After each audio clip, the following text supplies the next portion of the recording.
Welcome to Practical Perspectives on the Management of Patients with Desmoid Tumors, Part 2 of a two-part podcast series.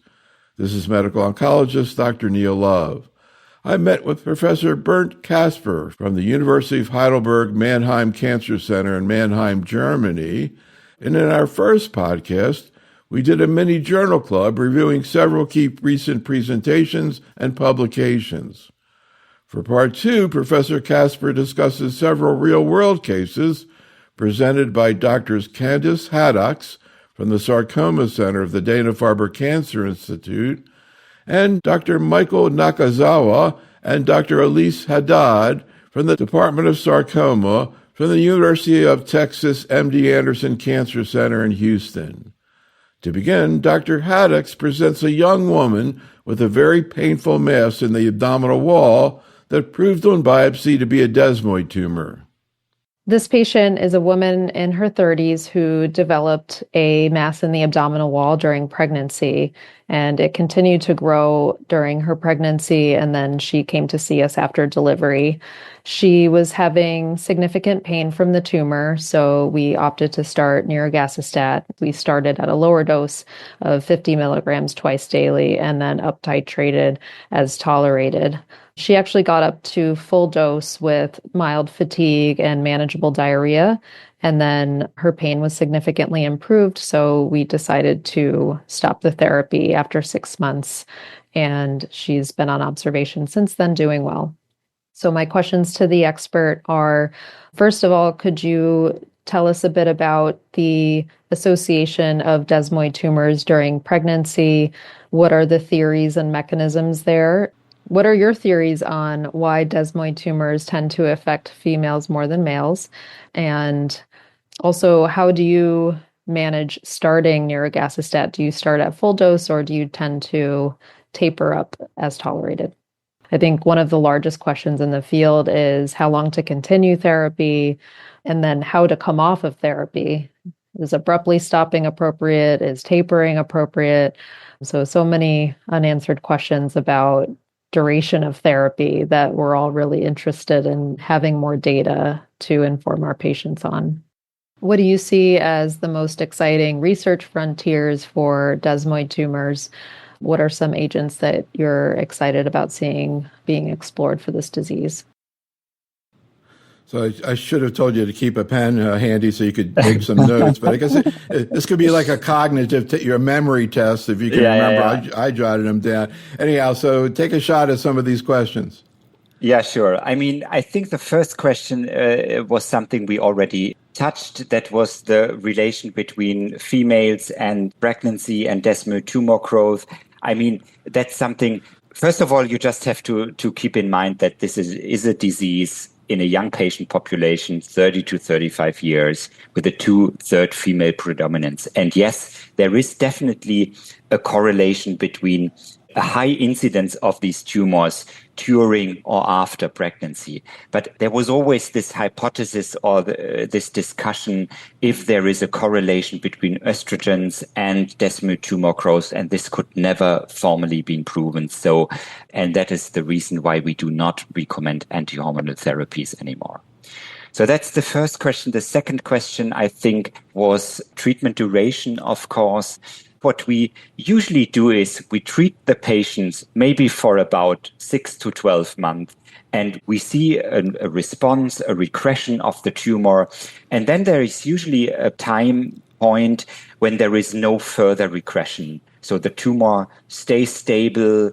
And actually, that's the time where we can think of pausing the treatment. And this is usually around maybe between 1 or 1.5 years. And I already explained the example from sorafenib with the SORA-STOP trial. So I think we can think about maybe something between 1 and 2 years. But of course, we have to collect more data on that to really come up with a final answer to these questions, how long to treat these patients.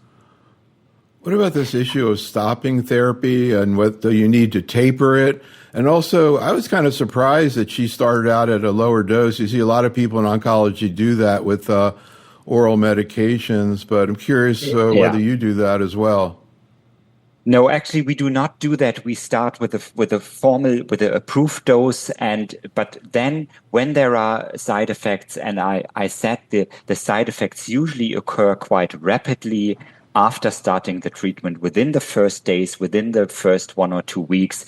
And then, of course, when there are side effects, we maybe start reducing the dose, but we start initially with a normal, regular approved dose.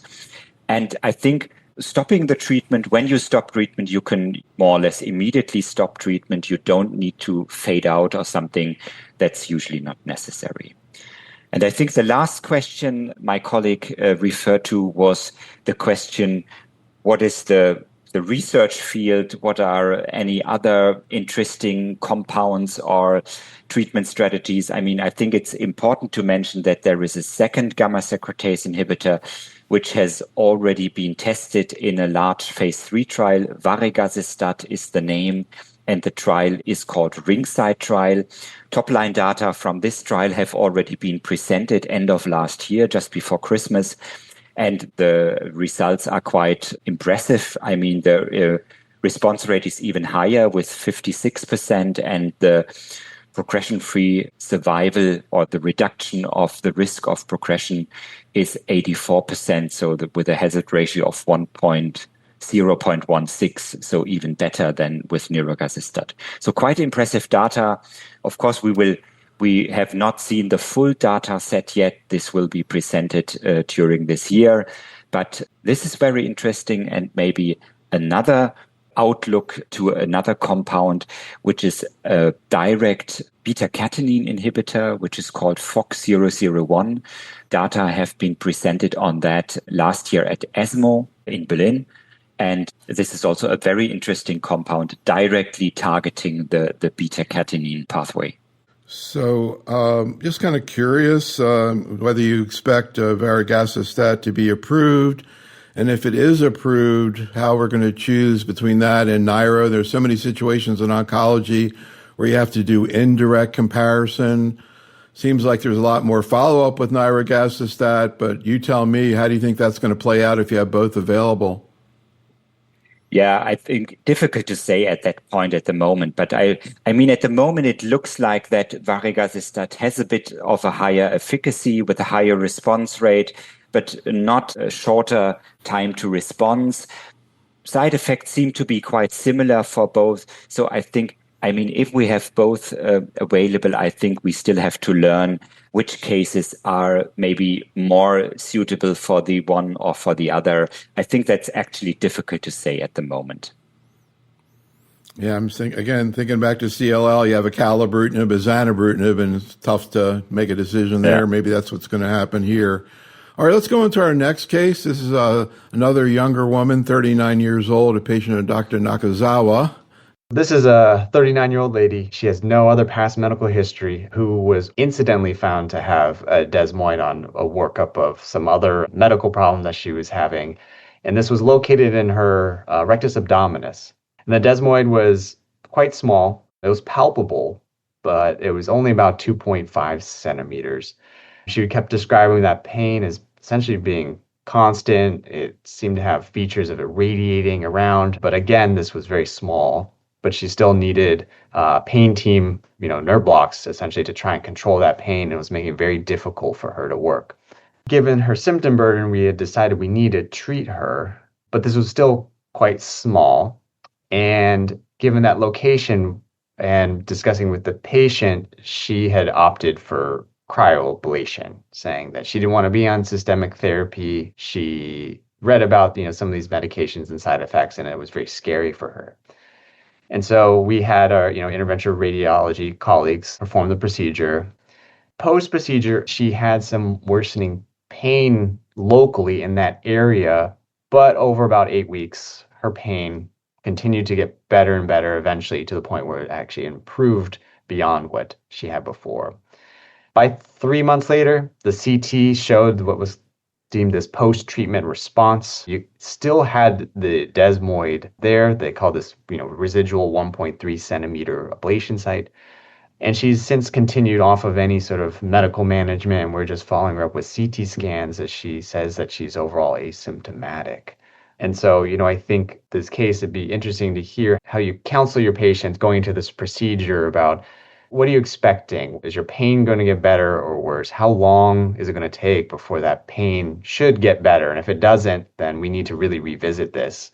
And another thing is this scan, there is still a little bit of residual enhancement. And so it's unclear if there's still maybe a desmoid there. We'll just see as we keep going with the scans.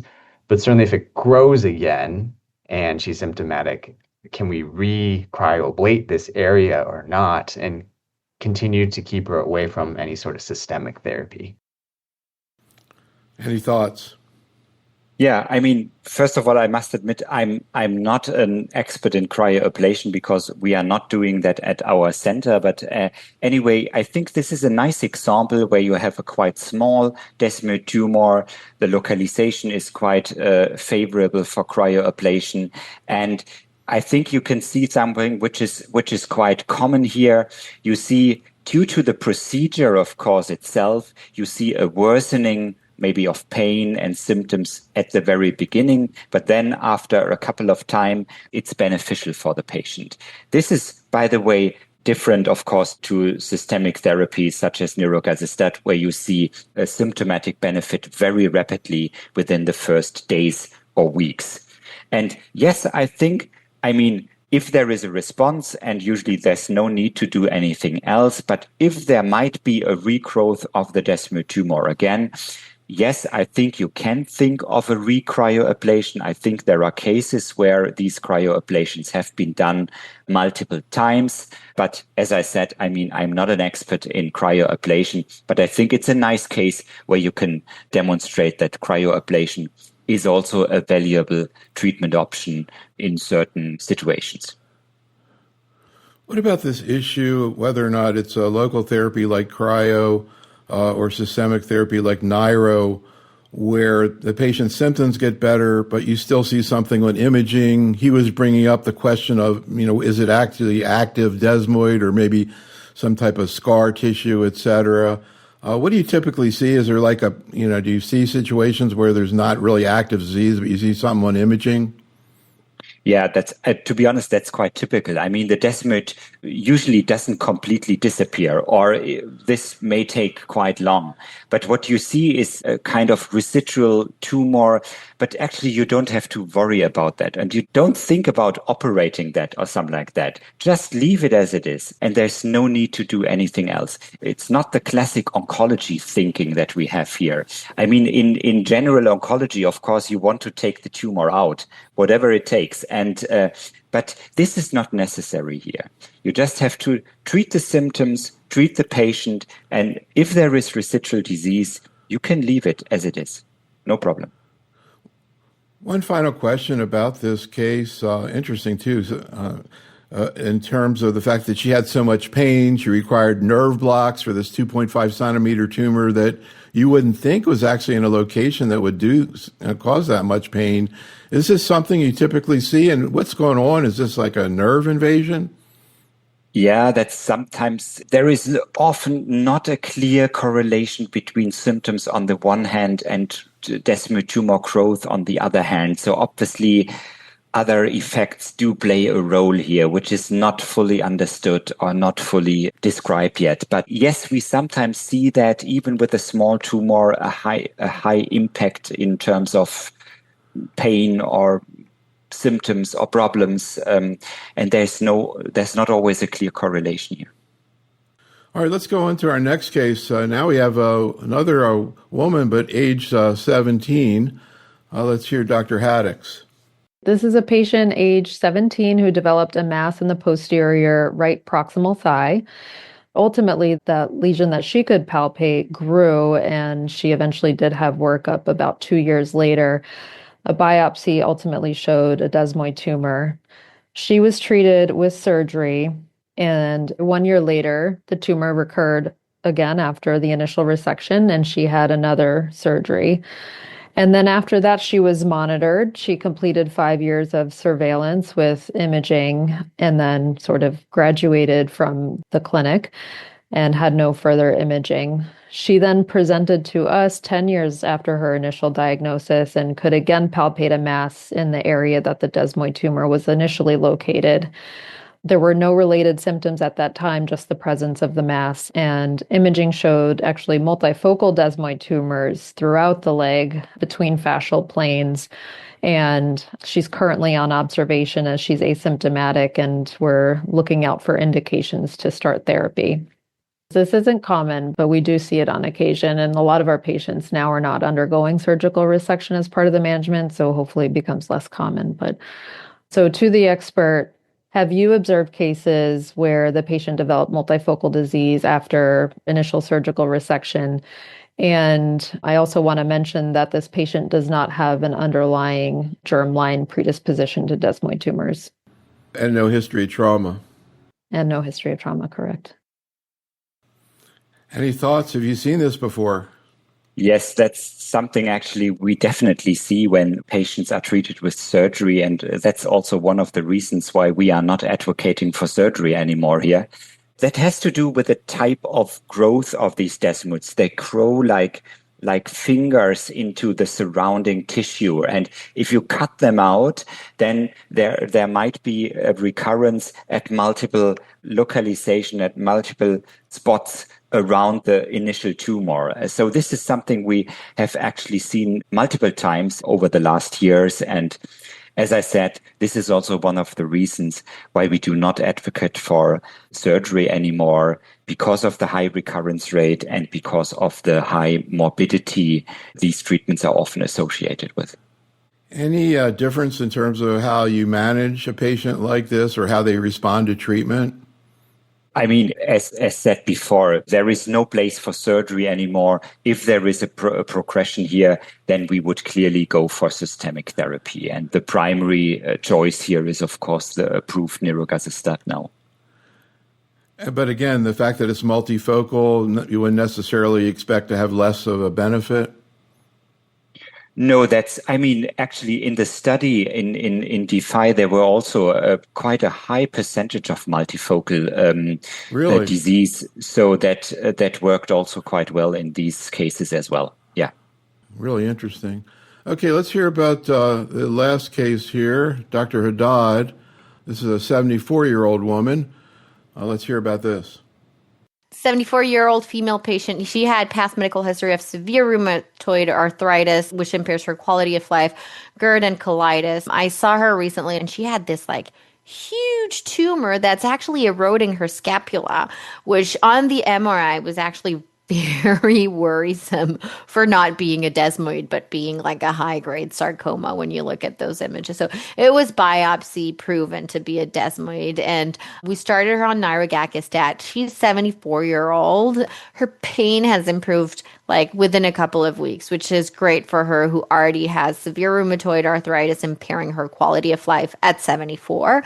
However, she had mucositis grade 2 in the context of having GERD, colitis. She doesn't weigh a lot, so it did impact her quality of life. And so what we did is we did decrease to 100 milligram BID and added some magic mouthwash, and she's now doing good and happy that the pain improved. I don't have follow-up images yet because we just started the nirogacestat, but clinically she's doing, within a couple of weeks, she's feeling better on the pain, and then the decrease in dose and the supportive care mouthwash has improved her mucositis. So first question would be, how frequently do you see those tumors eroding bone? Can you see those tumors look like high-grade sarcomas? And then second question is, how quickly do you see clinical improvement with nirogacestat? How quickly on average do you see pain improvement, regardless of size? We know that time to response is around 5 months, but that's RECIST response, right? Shrinkage of disease. But how quickly do you see clinical improvement on average? And then do you have any tips on how to deal with mucositis, as it can definitely impair patients' quality of life, and it's a balance for those tumors of how much benefit you're gaining on the pain versus how much toxicity you're giving patient, and what do you do to deal with this mucositis? How frequently do you see mucositis in patients? So again, any thoughts? Pretty dramatic presentation there. Yeah, it is. And yes, we sometimes see cases like that. I mean, there is a desmoid tumors grow aggressively locally. They do not metastasize, but locally they can grow quite aggressively, and they can also infiltrate the surrounding tissues. So sometimes we also see an infiltration of the bones, which is not so common, but yes, we sometimes see that. The second question was about the benefit of the treatment or the symptomatic response. And I think we discussed that before, that the gamma secretase inhibitor leads to a quite rapid symptom improvement within the first days or weeks. And this is something we can really see long before the radiological response, which, as Elise already elucidated, is much later with a median of 5.6 months. Mucositis or stomatitis is something which we saw in the DeFi trial in, I think, up to 30% of the patients. So this is quite a common side effect. And to be honest, we can only treat this with conventional procedures, mouthwash, painkillers, and of course we can dose reduce. And I mean, that's obviously something my colleague also did, and usually that works very well. What about the size? It's a very large tumor and benefits from nirogacestat. Do you see less benefit in a huge tumor like this?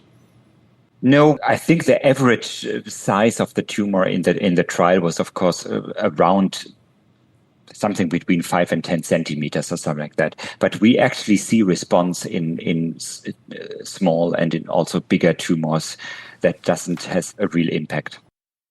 Any other key issues we haven't discussed today? Maybe another question is re-challenge of therapy. Is it possible to re-challenge with the same drug if we have treated the patients with this drug before? I believe it's possible, but of course we do not have strong data for that. This is maybe something we have not covered yet. Yeah, but I think we covered the most important points. Yeah, no, I think that's a really important question in patients who are getting stopped and then later on they progress.